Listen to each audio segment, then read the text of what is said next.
Everyone, আসসালামু আলাইকুম। আমি নাহিদা, নাহিদাস ব্লগ।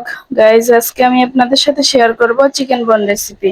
এই তো চিকেন বন রেসিপি বানানোর জন্য এখন আমি একটা বোলের মধ্যে 1 কাপ গুঁড়ো দুধ, 2 চা চামচ চিনি, 1 চা চামচ ইস্ট দিয়ে দিলাম। তারপরে আমি এখানে হালকা কুসুম গরম পানি দিয়ে পানিটাকে খুব ভালো করে মিশিয়ে নেব।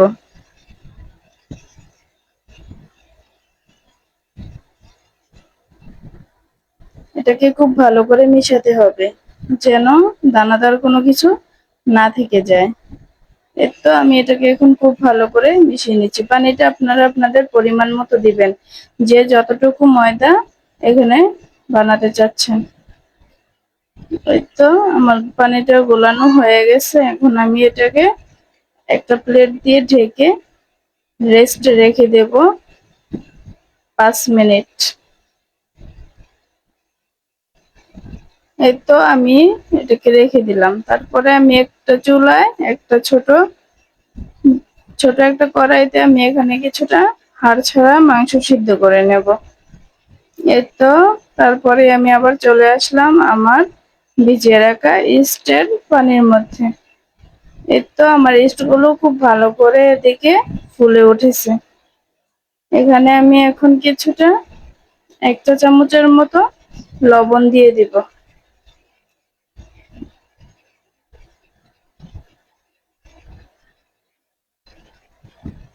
তো লবণ দিয়ে আবারও মিশিয়ে নিচ্ছি। তারপরে আমি এখানে 2 কাপ ময়দা দিব। প্রথমে আগে আমি 1 কাপ দিব, দিয়ে এটাকে একটু মিশিয়ে নিব। এই তো আমি আগে এটাকে খুব ভালো করে মিশিয়ে নিচ্ছি। তারপরেই আমি আরো 1 কাপ ময়দা দিয়ে দিব। গাইস, নাস্তাটা অনেক মজা। আপনারা চাইলে বিকেলের নাস্তা কিংবা বাচ্চাদের টিফিনে এটা তৈরি করে দিতে পারেন। খুবই সহজ একটা নাস্তা রেসিপি। এই তো আমি এখানে আর 1 কাপ ময়দা দিয়ে দিলাম, দিয়ে এটাকে এখন খুব ভালো করে মিশিয়ে নিব।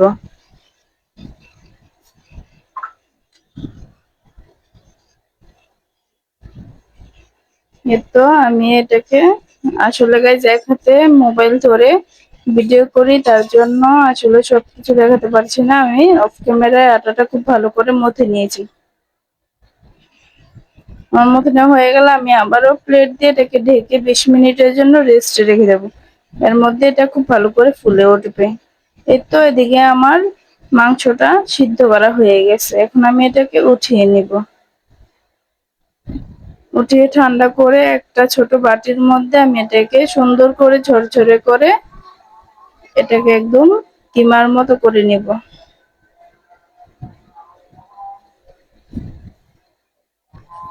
এই তো আমি সবগুলো মাংসকে এরকম করে ঝরঝরে করে নেব।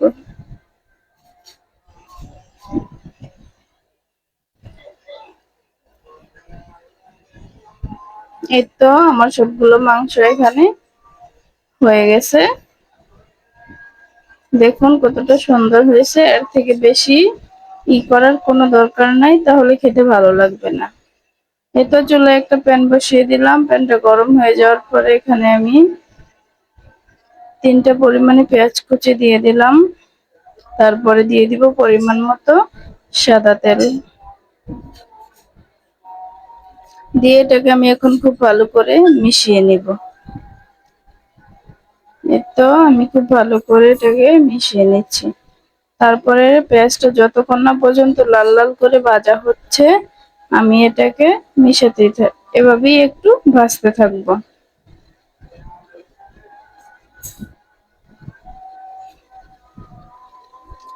গাইজ, আমি একেবারেই নতুন, আপনারা সবাই আমাকে একটু সাপোর্ট করবেন, আমার চ্যানেলটা সাবস্ক্রাইব করে দিবেন।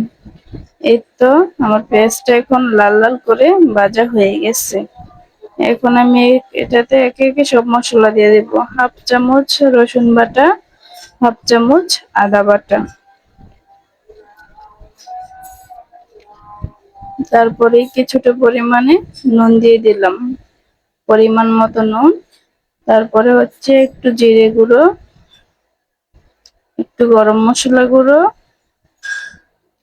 হালকা পরিমাণে মরিচের গুঁড়ো দিয়ে দিলাম। তারপরে একটা কাঁচামরিচ আমি এখানে দিয়ে দিলাম কুচি করে। তো এখন এটাকে আমি একটু নাড়িয়ে মিশিয়ে নেব। তো তারপরে এখানে একটু পরিমাণ মতো অল্প করে একটু পানি দিব, দিয়ে তারপরে মশলাটাকে খুব ভালো করে কষিয়ে নিব। এটা দেখুন আমি পানি দিয়ে দিয়েছি, এখন মশলাটাকে একটু ভালো করে কষিয়ে নিচ্ছি। এই তো আমার মশলাটা কষানো হয়ে গেছে। এখন আমি এটাতে আগে থেকে সিদ্ধ করে যে মাংসটা বেছে রেখেছি ওইটা আমি এখন দিয়ে দিব। এখন এটাকে খুব ভালো করে মিশিয়ে নিব, একদম ভুনা ভুনা করে সুন্দর করে রান্না করে নিব। এই তো তারপরে কিছুটা পরিমাণে আমি এখানে সয়া সস দিয়ে দিলাম। এই তো আবারও খুব ভালো করে মিশিয়ে নিচ্ছি।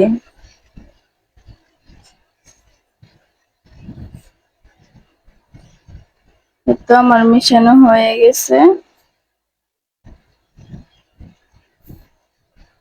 আমার মাংসটা একেবারেই এখন রেডি হয়ে গেছে।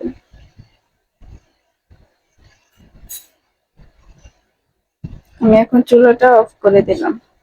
তারপরে আগে থেকে যে ময়দার ডোটা আমি রেখে দিয়েছি রেস্টে, ওইটা আমি এখন মথে নেব। দেখুন গাইজ আমার এটা ময়দার ডোটা কতটা সুন্দরভাবে ফুলেছে, একদম প্লেটে লেগে গেছে।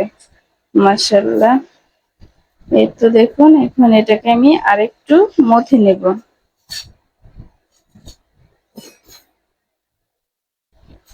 এই তো আমার মথে নেওয়া হয়ে গেছে। এখন আমি এটাকে 4 ভাগে ভাগ করে নিব। আমি এখানে 4টা রুটি বানাবো, তাই আমি এটাকে 4 ভাগে ভাগ করব।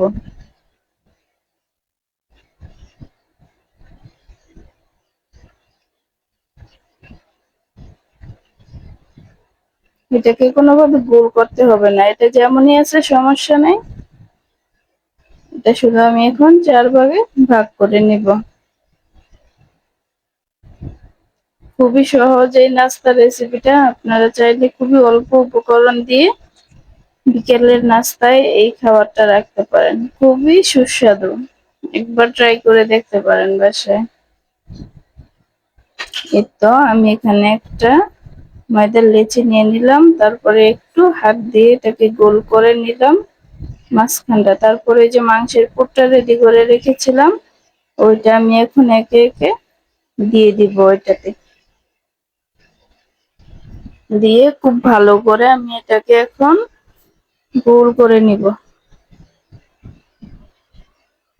তো দেখুন আমি কিভাবে করতেছি, খুবই সহজ, খুবই সহজ, একবার বাসায় ট্রাই করলে বুঝতে পারবেন। তো করে নিয়েছি, এখন আমি এটাকে এক সাইডে একটু ময়দা দিয়ে রেখে দিলাম যেন নিচে লেগে না যায়। তো আমার 4টাই বন বানানো শেষ। এখন আমি একটা প্যানে তেল গরম করে একে একে 4টাই দিয়ে দিব।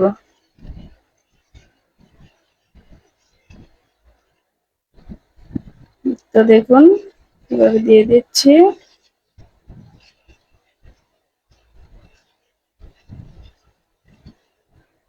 তো দিয়ে দিলাম। এখন এক পিঠ খুব ভালো করে হয়ে যাওয়ার পরে আমি এটাকে উল্টিয়ে দিব।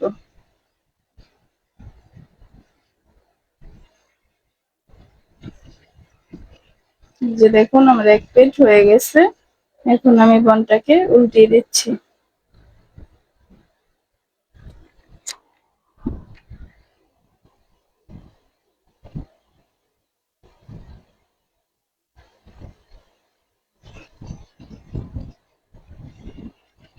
এই তো আমি এখন বনটাকে উল্টিয়ে দিলাম। এখন অপর পিঠ হওয়ার জন্য কিছুক্ষণ অপেক্ষা।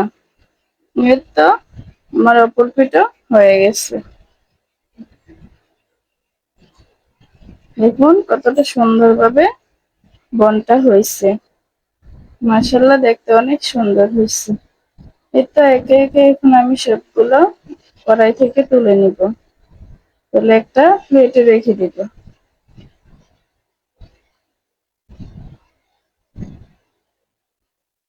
এই তো দেখুন আমি একটা প্লেটে তুলে নিচ্ছি।